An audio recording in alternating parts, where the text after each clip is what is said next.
Super star junior NTR Telangana and ఆంధ్రప్రదేశ్లో భారీ వర్షాల కారణంగా ఈ ప్రాంతంలో గణనీయమైన నష్టాన్ని కలిగించిన వరద బాధితులకు తన మద్దతును చూపించారు. సెప్టెంబర్ 3న జూనియర్ ఎన్టీఆర్ తన అధికారిక ఎక్స్ ఖాతాలో విపత్తుపై తీవ్ర విచారణ వ్యక్తం చేశారు. అయితే ఆంధ్రప్రదేశ్, తెలంగాణ రాష్ట్రాల ముఖ్యమంత్రి సహాయ నిధికి తన ఉదారంగా 50 లక్షల చొప్పున విరాళం ఇచ్చారు. జూనియర్ ఎన్టీఆర్ తన సోషల్ మీడియా పోస్టులో భారీ వర్షాల కారణంగా 2 తెలుగు రాష్ట్రాల్లో ఇటీవల సంభవించిన వరదల పట్ల నేను తీవ్రంగా చలించిపోయాను.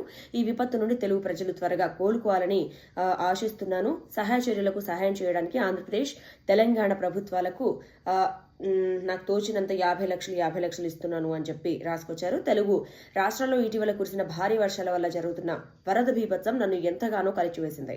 అతి త్వరగా ఈ విపత్తు నుండి తెలుగు ప్రజలు కోలుకోవాలని ఆ దేవుణ్ణి ప్రార్థిస్తున్నాను అని అన్నారు. వరద విపత్తు నుండి ఉపశమనం కోసం 2 తెలుగు రాష్ట్రాల ప్రభుత్వాలు తీసుకున్న చర్యలకి విశ్వక్ సేన్ మద్దతు మరియు జూనియర్ ఎన్టీఆర్ సహకారంతో పాటు నటుడు విశ్వక్ సేన్ కూడా వరద ప్రభావిత ప్రాంతాలకు ఆర్థిక సహాయాన్ని అందించారు. విశ్వక్ సేన్ 2 రాష్ట్రాల ముఖ్యమంత్రి సహాయ నిధికి మొత్తం 10 లక్షలు విరాళంగా ఇచ్చారు.